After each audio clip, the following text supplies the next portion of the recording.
Nhiều rồng nó để trồng phải sợ đời nó tôi cho tết trên nó cà phê rồng hành cơ nè xe nè ô tôi bỏ mà cho sen trâu nè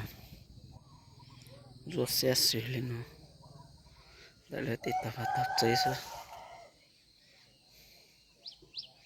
chỉ muốn móc kẻ nữa bên đam mà ơi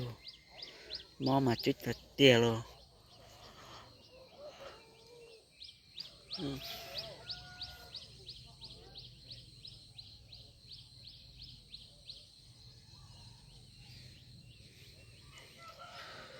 rồi xe lên nó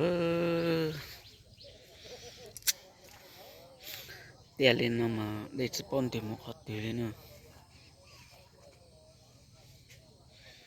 thằng nó sẽ được po bị tròn đồng xe còn rồi dùng cho cà phê nó mà dùng chuyển ra lại nữa sẽ mua cho tàu thật bản này cho nó chủ lệ sai cho cái nó mà chủ lệ nhọc có đầy tạ cho nó yếu sát không để giống em một trên sân à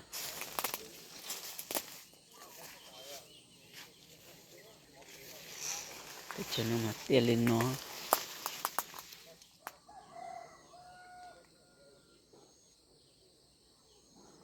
rồi xe lên nó sẽ lấy bộ trò phân nè